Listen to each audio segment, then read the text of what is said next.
Bonsoir à toutes et à tous, ravi de vous retrouver sur 8 Mont-Blanc, il est 18h, bienvenue dans cette édition du journal de la rédaction. Nous sommes le mercredi 21 juillet 2021, au sommaire ce soir. Les derniers chiffres des cas positifs au coronavirus ne sont pas bons en Haute-Savoie. Le préfet du département tenait un point presse ce mercredi pour faire le point sur la situation sanitaire actuelle. Et pour faire face à cette montée en puissance du nombre de malades, Alain Espinasse en appelle au sursaut de la population. Au même moment où presque à Chambéry se tenait une nouvelle manifestation anti-pass sanitaire. Nous ferons le point dans cette édition. Et puis une idée originale de sortie pour cet été, le hameau du Père Noël vient de rouvrir ses portes à Andilly. Touché de plein fouet par la crise économique, l'association en charge du hameau n'a pas hésité à rouvrir ses parcs dès qu'elle a pu. Reportage complet dans ce journal.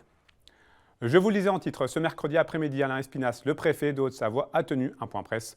L'occasion pour lui de faire le point sur la situation sanitaire dans le département. Et comme évoqué dans notre édition de mardi, les derniers chiffres de la pandémie ne sont pas bons. À la date d'aujourd'hui, le taux d'incidence pour la Haute-Savoie est de 68,7 pour 100 000 habitants, donc au-dessus de la moyenne régionale qui s'élève à 63. Ce taux d'incidence a d'ailleurs été multiplié par 3 en seulement 10 jours. 27 personnes sont actuellement hospitalisées en Haute-Savoie pour Covid-19, dont 3 en réanimation. Et si la situation dans les hôpitaux est loin d'être critique, 80% des nouveaux patients Covid sont non vaccinés. À ce propos, 435 688 personnes ont reçu leur première dose et 352 450 personnes ont un schéma vaccinal complet. Le préfet et les autorités appellent donc à la plus grande vigilance et même à un sursaut civique pour faire face à cette recrudescence des cas positifs. On écoute Alain Espinasse qui a qualifié les prochains jours de déterminants. Il a répondu à nos questions. Je pense que c'est l'effet relâchement, tout simplement. On ne va pas stigmatiser les touristes ou les non-touristes. Je pense que tout le monde aspirait à reconquérir et à retrouver une liberté trop longtemps contrainte, je suis bien d'accord. Et les gens sont sans doute allés plus volontiers vers un certain nombre de pratiques et de plaisirs, en différant le vaccin. On l'a bien vu, le mois de juin, vers la fin du mois de juin, une baisse du nombre de vaccinations et puis une augmentation qui a fait suite aux annonces du président le 12 juillet. Et puis surtout, l'oubli tout simplement du respect de gestes barrières. Je pense que vivre en société impose un certain nombre de devoirs. On a le droit d'être protégé, mais on a aussi le devoir de se comporter de façon civique et de penser que notre attitude peut menacer ou à contrario peut protéger nos concitoyens. Donc se faire vacciner, c'est se protéger soi, c'est protéger ses concitoyens. Porter un masque, si on n'est pas vacciné, c'est se protéger soi et protéger ses concitoyens. Et donc je pense que oui, il faut un sursaut aussi comportemental. La vaccination n'est certes pas obligatoire pour l'essentiel de la population. À côté de ça, on peut, tant qu'on n'est pas vacciné, se comporter de manière civique en respectant les gestes barrières. Et quasiment à la même heure que cette conférence de presse, l'ambiance était tout autre du côté de Chambéry. Pour la troisième fois en une semaine, les antipasses sanitaires ont manifesté dans la cité des Ducs de Savoie. Ils étaient entre 200 et 300 personnes à s'être rassemblées une nouvelle fois pour montrer leur opposition à la généralisation du pass sanitaire effectif dans plusieurs lieux de loisirs ce mercredi. Fanette Debuisson et Agathe Blitzstein étaient sur place.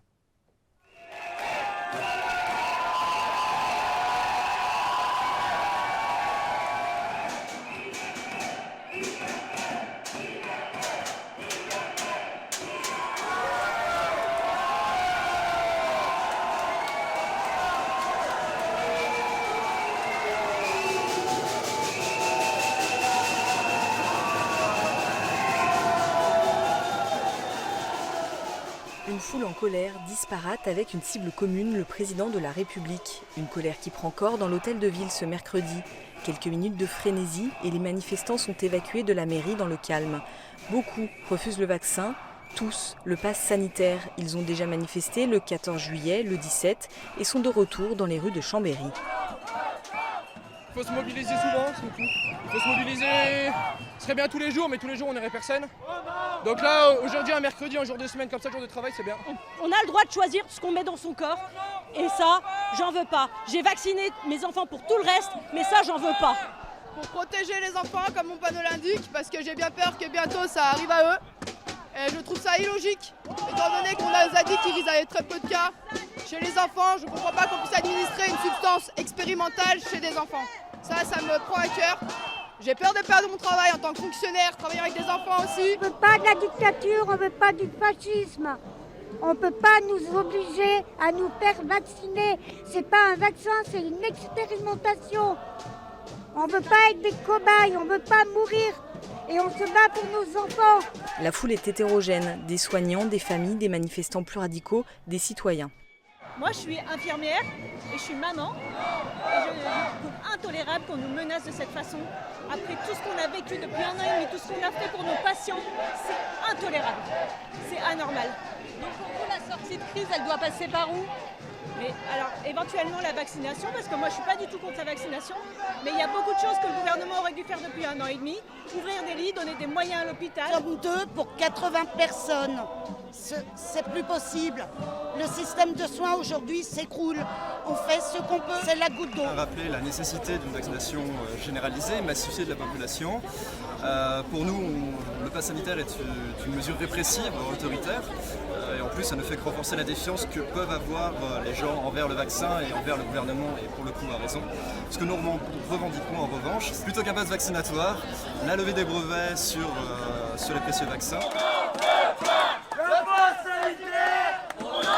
Parti du tribunal, le cortège défile devant le cinéma, les salles de sport, la piscine, là où à compter de ce 21 juillet, le pass sanitaire est obligatoire. Comme lors des 2 dernières journées de mobilisation, il est non déclaré et cherche à atteindre la VRU. Sans succès cette fois-ci, les forces de l'ordre étant en nombre.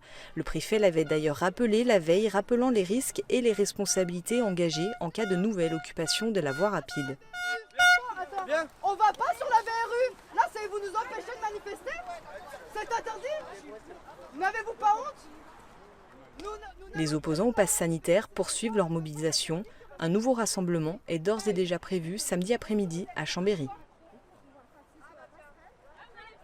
Et vous l'avez vu sur ces images, un groupe de personnes s'est donc introduit dans la mairie, dans l'hôtel de ville de Chambéry. La ville de Chambéry a communiqué cet après-midi. Elle condamne avec la plus grande fermeté cette intrusion. Elle rappelle que si le droit de manifester est un droit essentiel, il doit s'exercer dans le respect des institutions républicaines. Il n'est pas tolérable de s'en prendre au symbole républicain et le symbolique est un hôtel de ville où est assuré chaque jour le service public dont bénéficient tous les habitants. On ouvre à présent une page dédiée à la montagne, la nature et à l'environnement. À près de 2200 mètres d'altitude, le Parc national de la Vanoise a lancé un site de référence scientifique, une sorte d'état des lieux de la montagne qui devrait permettre de mesurer l'impact du réchauffement climatique dans les zones reculées. Si le travail vient de débuter, il s'agit là d'une base de données essentielle pour les générations futures. Emmanuel Jaude s'est rendu sur place.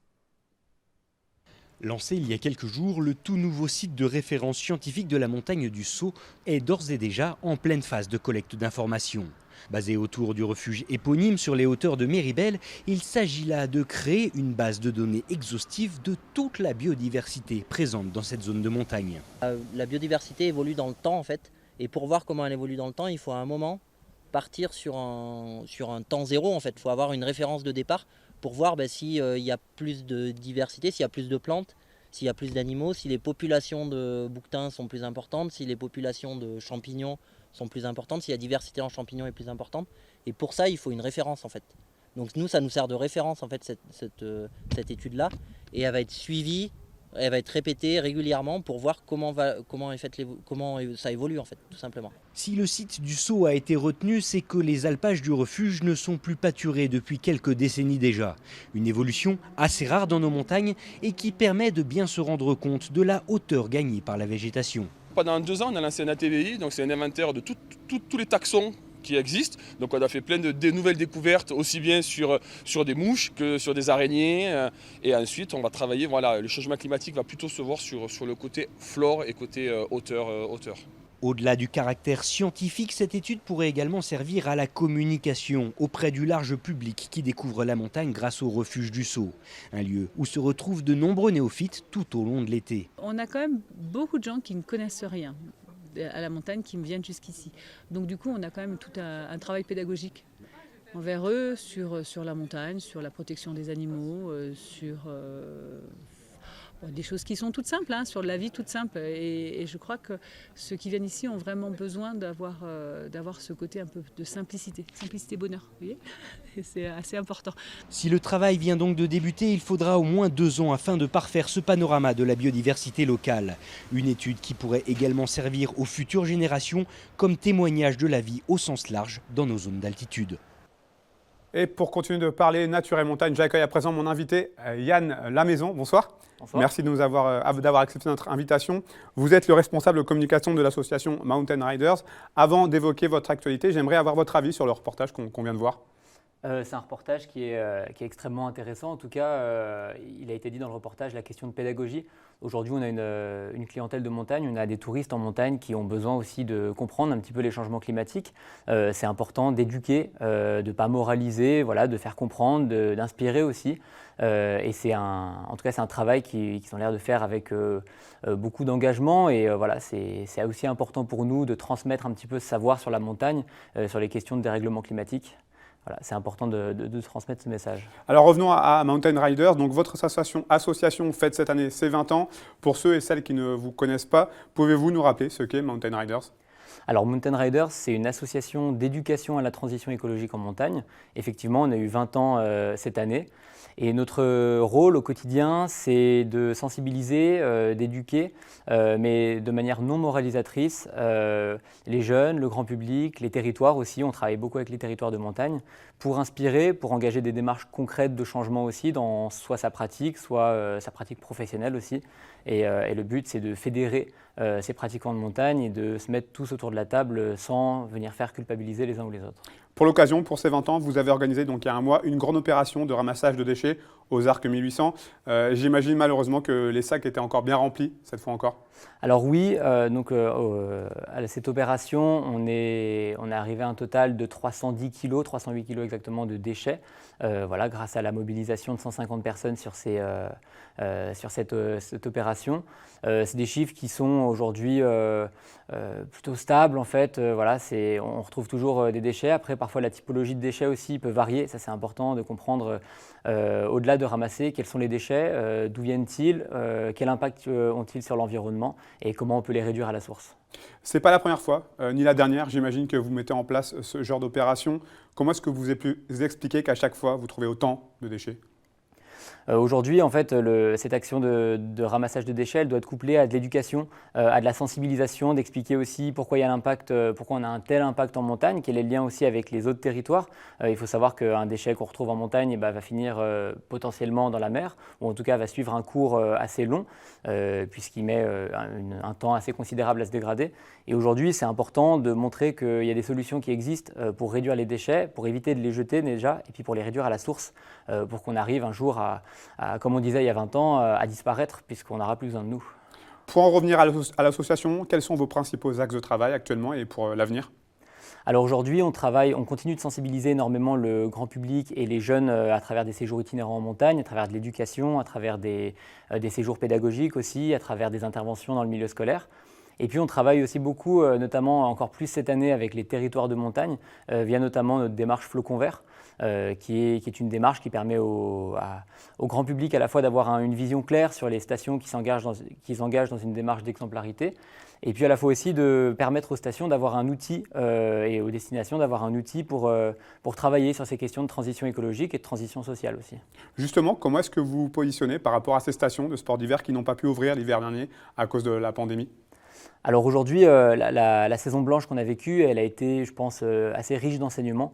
On a vu déjà apparaître aussi une nouvelle clientèle en montagne cet été, un public qui n'a pas forcément une expérience ou un vécu en montagne et qui est important d'accompagner pour comprendre comment on peut préserver notre terrain de jeu d'une manière tout en profitant de son séjour.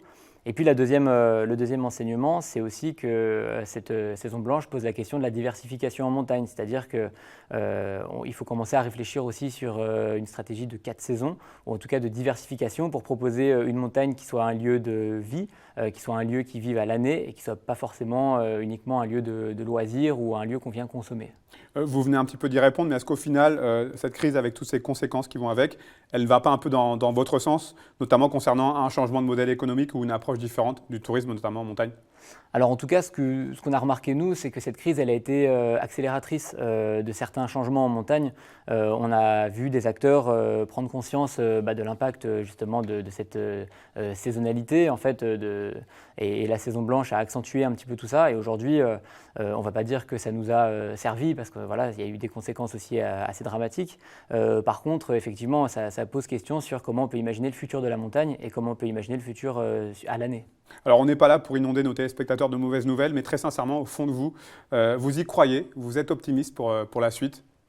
En tout cas, on se doit de l'être parce que voilà, on a un message à faire passer. Le message, effectivement, c'est qu'il n'est pas trop tard pour sauver en tout cas la montagne, ou en tout cas, il n'est pas trop tard pour faire plein de choses. La question des déchets est importante, la question de comment j'agis en montagne, comment je pratique la montagne, comment je me rends en montagne aussi. La question du transport, par exemple, est importante. Il faut savoir que le transport, c'est un des principaux émetteurs de gaz à effet de serre en station. Et aujourd'hui, non, même s'il y a des changements qui seront irréparables, on peut toujours agir et on peut continuer à changer sa pratique au quotidien pour profiter d'une montagne et que pour nos enfants ensuite profitent de la même montagne que nous. Merci beaucoup Yann Lamaison, je rappelle que vous êtes responsable communication de Mountain Riders qui a donc fêté ses 20 ans cette année. Merci à vous. Merci à vous.